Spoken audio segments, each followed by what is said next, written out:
Bismillahirrahmanirrahim. Assalamu alaikum.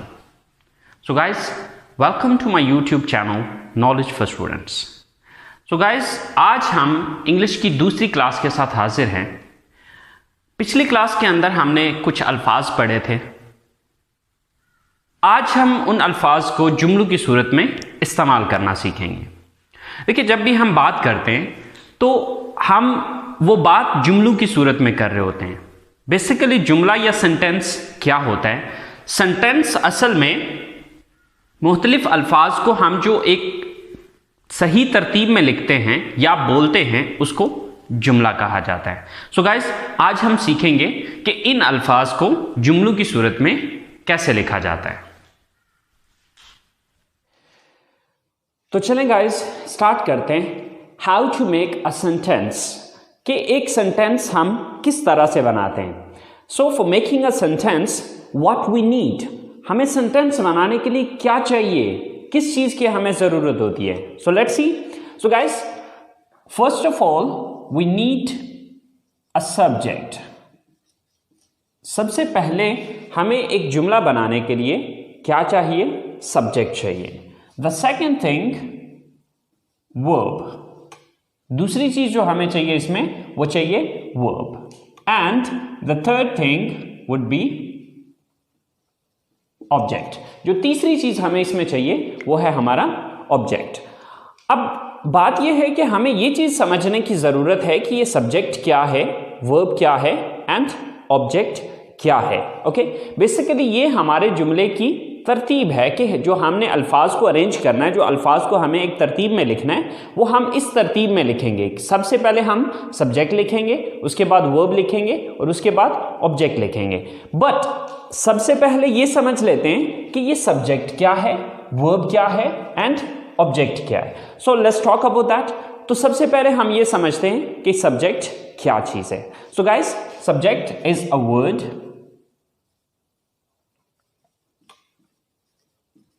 or a phrase which shows who or what does the action in a sentence. A word, एक लफ्ज और a phrase या फिर एक phrase which shows, जो कि जाहिर करता है हु, कौन, और व्हाट या फिर क्या, डज द एक्शन, काम करता है इन अ सेंटेंस, जुमले में. यानी कि एक ऐसा लफ्ज या फिर एक ऐसा फ्रेज जो कि ये जाहिर करता है कि जुमले में काम कौन कर रहा है या क्या चीज है जो जुमले में काम कर रही है. तो शॉर्टकट में अगर अपने अल्फाज में कहना चाहूं तो मैं ये चीज कहूंगा कि जुमले में सब्जेक्ट कहा जाता है उसको जो काम करने वाला होता है. तो शॉर्टकट ये कि काम करने वाले को सब्जेक्ट कहा जाता है. फॉर एग्जाम्पल, मैं कॉलेज जाता हूं. अब ये एक सेंटेंस है या ये एक जुमला है. अब इस जुमले में मुझे ये देखना है कि ये काम कौन करता है. मैं कॉलेज जाता हूं, तो ये काम कौन करता है? कॉलेज कौन जाता है? मैं जाता हूं. तो मैं यहां पर क्या है? सब्जेक्ट है. सेम लाइक दैट,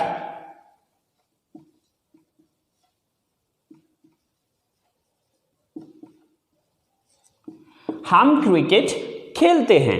अब हम क्रिकेट खेलते हैं, इस जुमले के अंदर ये काम कौन करता है? क्रिकेट कौन खेलता है? हम खेलते हैं. सो हम यहां पर सब्जेक्ट है.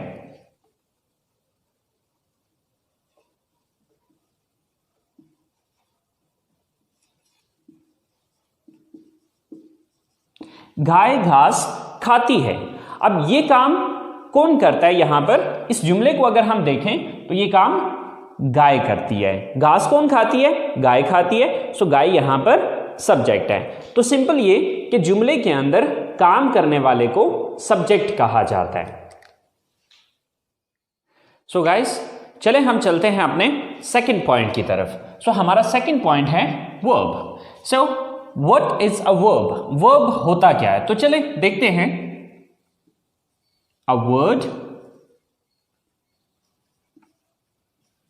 which shows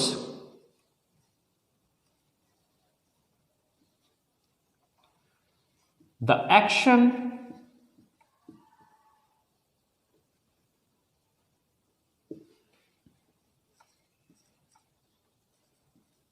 occurrence or a state.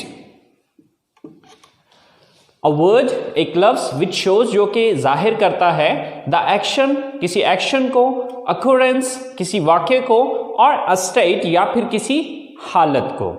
Okay, so for example,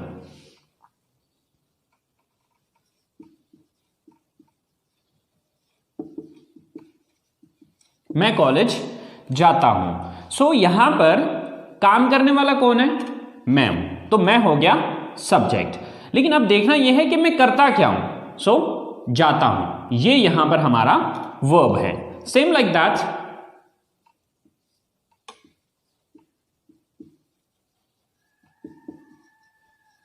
हम क्रिकेट खेलते हैं. ये काम कौन करता है? हम करते हैं. तो हम हो गए सब्जेक्ट. अब हम करते क्या हैं? खेलते. सो खेलते यहां पर वर्ब है. Okay,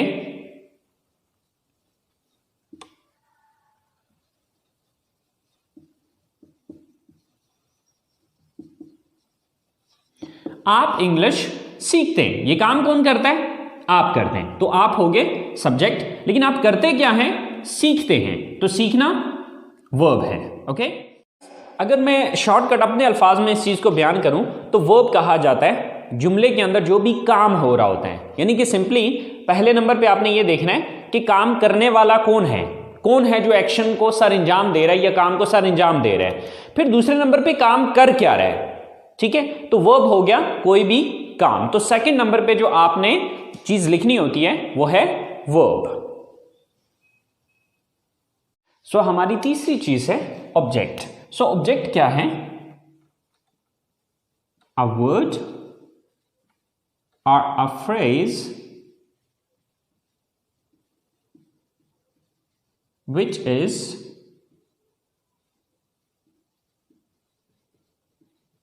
affected by the action of a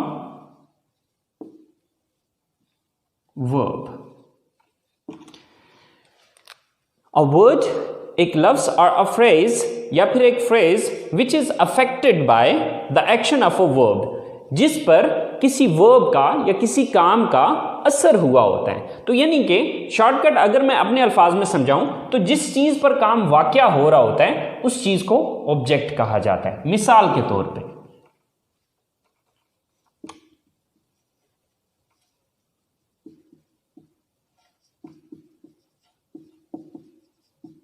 मैं इंग्लिश पढ़ाता हूं. अब ये एक जुमला है. अब मैं यहां पर सब्जेक्ट है क्योंकि मैं ये काम करता हूं. मैं काम क्या करता हूं? पढ़ाता हूं. तो ये काम हो गया. लेकिन पढ़ाता क्या चीज हूं? ये पढ़ाने का अमल किस चीज पे हो रहा है? इंग्लिश पे. तो इंग्लिश यहां पर ऑब्जेक्ट है. Okay, so same like that,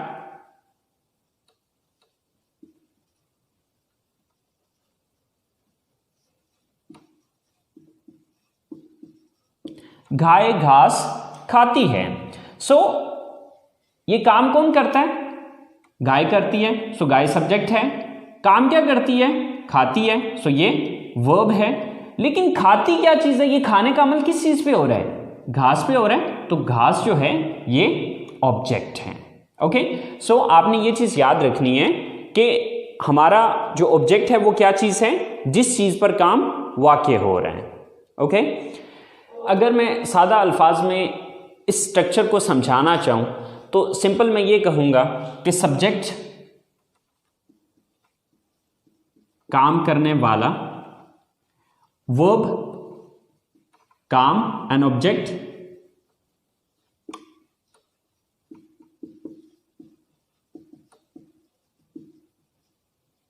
जिस चीज पर काम हो रहा हो. जब भी आपने एक उर्दू जुमले को इंग्लिश में लेके आना है तो उसके लिए आपने इस तरतीब को फॉलो करना है या इस ऑर्डर को, इस अरेंजमेंट को फॉलो करना है कि सबसे पहले आपने उर्दू जुमले के अंदर ये चीज़ देखनी है कि इस जुमले में काम कौन कर रहा है. सबसे पहले उसकी इंग्लिश लिखनी है. दूसरे नंबर पे फिर ये देखना है कि ये बंदा या ये चीज़ काम क्या करती है, उसकी इंग्लिश लिखनी है. और उसके बाद फिर तीसरी चीज़ आ जाएगी कि ये चीज नोटिस करनी है कि किस चीज पर वो काम करता है। ओके, इस तरतीब को फॉलो करते हुए आप हजारों के हिसाब से जुमले खुद से बना सकते हैं अगर आपको उन अल्फाज की इंग्लिश आती हो। तो चलें गाइस, कुछ एग्जाम्पल्स देखते हैं, कुछ उर्दू स्टेटमेंट्स बनाते हैं और उनको इंग्लिश में ट्रांसलेट करके देखते हैं। तो सो गाइस शुरू करते हैं। ये हमने कुछ 4-5 स्टेटमेंट्स लिखी हैं। अब इन स्टेटमेंट्स को हम इंग्लिश में ट्रांसलेट करके देखते हैं। सो गाइस हमने फॉलो करना है इस स्ट्रक्चर को। ओके, तो अब देखिए कि सबसे पहले हमें क्या लिखना है। अब इस जुमले को हम इंग्लिश में ट्रांसलेट करना चाह रहे हैं, तो सबसे पहले हम ये चीज़ देखेंगे कि इसमें सब्जेक्ट कौन है। सब्जेक्ट किसको कहते हैं? काम करने वाले को। मैं किताब पढ़ता हूं, तो अब इसमें सबसे पहले मैं ये नोटिस करूंगा कि ये काम कौन करता है इस जुमले में। तो ये किताब कौन पढ़ता है? तो किताब कौन पढ़ता है? मैं पढ़ता हूं। तो मैं की इंग्लिश सबसे पहले लिखी जाएगी। तो मैं की इंग्लिश क्या है? आई। ओके, इसके बाद सब्जेक्ट मैंने लिख दिया। इसके बाद दूसरी चीज आ जाएगी वर्ब। वर्ब किसको कहा जाता है? काम को कहा जाता है। तो अब देखना यह है कि मैं काम क्या करता हूं। तो मैं पढ़ता हूं। मैं किताब पढ़ता हूं, तो मैं काम कौन सा करता हूं? पढ़ता हूं। तो अब दूसरे नंबर पे जो मुझे इंग्लिश लिखनी होगी वो पढ़ना की इंग्लिश है। तो पढ़ना की इंग्लिश क्या है? रीड। I read. दो चीजें होगी। अब तीसरी चीज कि पढ़ता क्या हूं, ये पढ़ने का अमल किस चीज पे हो रहा है। अब देखिए इसकी इंग्लिश में लिख चुका हूं, इसकी इंग्लिश भी हो चुकी है। तो ये पढ़ने का अमल किस चीज को पढ़ा जा रहा है? किताब को पढ़ा जा रहा है। तो किताब की इंग्लिश तीसरे नंबर पे आ जाएगी। तो किताब की इंग्लिश होती है बुक। तो आपकी यही स्टेटमेंट जो आप उर्दू में ये कह रहे हैं कि मैं किताब पढ़ता हूं, इंग्लिश में ये होगा I read book. Okay, same like that the next statement is हम खाना पकाते हैं। तो अब सबसे पहले हम इसमें ये देखेंगे कि काम करने वाला कौन है, ये काम कौन करता है। तो ये काम करता है हम की इंग्लिश क्या होती है? वी। ओके, सेकंड नंबर पे आ गया काम। कि अब हमें ये देखना है कि ये काम हम करते क्या हैं, क्या काम करते हैं। इस जुमले के अंदर हम काम क्या करते हैं? पकाते हैं। तो पकाना की इंग्लिश क्या होती है? कुक। We cook. ओके, पकाते क्या चीज है? ये काम किस चीज पे हो रहा है? तीसरी चीज है ऑब्जेक्ट। ठीक है, तो पकाते किस चीज को है? खाने को। We cook the food. Okay, so your statement is complete. हम खाना पकाते हैं। In English we cook the food. हम खाना पकाते हैं। Same like that we move to third statement. और थर्ड स्टेटमेंट इज आप इंग्लिश बोलते हैं। सो सबसे पहले ये देखना है कि ये काम कौन करता है। सबसे पहले सब्जेक्ट देखना है, काम करने वाला कौन है? आप है। आपकी इंग्लिश क्या है? यू। ओके, काम क्या करते हैं? बोलते हैं। Sir speak. थर्ड थिंग कि बोलते क्या है? English. Sir English. So your complete statement is you speak English. वो कपड़े खरीदती हैं, मतलब वो काम कौन करता है? वो, यानी कि वो ज्यादा है, वो लेडीज हैं, वो लड़कियां हैं। सो वो जमा की इंग्लिश क्या होती है? they। फिर काम क्या करती हैं? वो खरीदती हैं, buy। they buy। खरीदती क्या चीज है? कपड़े। sell clothes। they buy clothes। वो कपड़े खरीदती हैं। Same like that the last statement is Asim और आमिर क्रिकेट खेलते हैं। सो काम कौन करता है? आसिम एंड आमिर। आसिम एंड आमिर, ये दोनों काम करते हैं। सो सबसे पहले हमने सब्जेक्ट लिखा, देन काम क्या करते हैं? खेलते हैं, प्ले। क्या चीज खेलते हैं? Cricket. So, Asim and Aamir play cricket. Asim और आमिर क्रिकेट खेलते हैं। सो गाइस, आपने मेन आपकी ये स्ट्रक्चर है। If you understand this thing, this is really really important. ये बहुत इंपॉर्टेंट चीज है। अगर आप इस चीज को अंडरस्टैंड कर लेते हैं तो हजारों के हिसाब से जुमले आप खुद से बना सकते हैं। It's not difficult, it's very simple, very easy. Okay, if you understand this thing, this is the main point. ये हमारा मेन पॉइंट है। और अगर आप इस चीज को समझ जाते हैं तो आप आसानी से हजारों के हिसाब से जुमले बना सकते हैं। अगर इन अल्फाज की आपको इंग्लिश आती हो। ओके, सो गाइस आज हमने सीखा कि एक सिंपल सेंटेंस बनाने के लिए हमें किन चीज़ों की ज़रूरत होती है। तो हमने समझा कि हमें 3 चीज़ों की ज़रूरत होती है। Number 1 subject, number 2 verb and number 3 object. Subject मैंने बताया कि काम करने वाले को सब्जेक्ट कहा जाता है। ये आपकी सबसे पहली चीज़ है जो आपने उर्दू से इंग्लिश में ट्रांसलेट करते हुए सबसे पहले नंबर पे रखनी है। दूसरे नंबर पे आ जाएगा वर्ब। वर्ब कहा जाता है किसी भी एक्शन या किसी भी स्टेट को, मतलब किसी भी काम को आप सिंपल अपने अल्फाज में काम कह सकते हैं। कि देखना ये है कि जो काम करने वाला है वो काम क्या कर रहा है। और फिर तीसरे नंबर पे ऑब्जेक्ट, यानी कि ये काम किस चीज़ पर हो रहा है। बस ये तरतीब आप अपने जहन में रखें और इस तरतीब को मद्देनज़र रखते हुए आप हज़ारों स्टेटमेंट्स आसानी से खुद से बना सकते हैं। सो गाइस, ये आप लोगों का होमवर्क है। 10 स्टेटमेंट्स हैं जो कि एज अ होमवर्क मैं आप लोगों को दे रहा हूँ। ओके, सबसे पहली स्टेटमेंट है हम किताबें खरीदते हैं। नंबर 2 वो म्यूज़िक सुनते हैं। नंबर 3 आप फिल्में देखते हैं। नंबर 4 मैं बर्गर पसंद करता हूँ। नंबर 5 हम चाय पीते हैं। नंबर 6 आप कंप्यूटर इस्तेमाल करते हैं। नंबर 7 मैं फुटबॉल खेलता हूँ। नंबर 8 आप उर्दू बोलते हैं। नंबर 9 अली और साकिब कॉलेज जाते हैं। और नंबर 10 हम जूस पीते हैं। सो गाइस, ये 10 स्टेटमेंट्स आपने अपने तौर पे कोशिश करनी है, खुद से आपने इन स्टेटमेंट्स को बनाना है और बना के इनको बोलने की कोशिश करनी है। बिकॉज स्टेटमेंट्स लिखना अलग चीज़ होती है, इनको बोलना एक अलग चीज़ है। सो हम बात कर रहे हैं स्पीकिंग की। ओके, सो आप जितना ज़्यादा आप इन अल्फाज को, इन जुमलों को अपनी ज़बान से अदा करेंगे उतना ज़्यादा आपकी रवानी बनती चली जाएगी। सो गाइस, कल ये स्टेटमेंट्स मैं खुद भी बना के आपको बताऊंगा, तो आप देख लीजिएगा कि आपने उन स्टेटमेंट्स को कैसे बनाया था और मैंने इन स्टेटमेंट्स को कैसे बनाया है। अगर कोई थोड़ी बहुत मिस्टेक हो गई है, डजंट मैटर, स्टार्ट है, स्टार्ट में डेफिनेटली थोड़ी बहुत मिस्टेक्स होंगी, बट कोई मसला नहीं है। आपने कोशिश करनी है अपनी तरफ से इस काम को करने की, and with the passage of time इंशाल्लाह आप अपने अंदर चेंजेस देखेंगे कि आप इस चीज़ को इम्प्रूव कर रहे हैं। सो गाइस, उम्मीद करता हूँ आपके आज के लेसन को आप लोगों ने एंजॉय किया होगा, एंड इंशाल्लाह ज़िंदगी रही तो मुलाकात होगी आपसे अगले लेसन के साथ। Wish you all the best. So अल्लाह हाफिज़।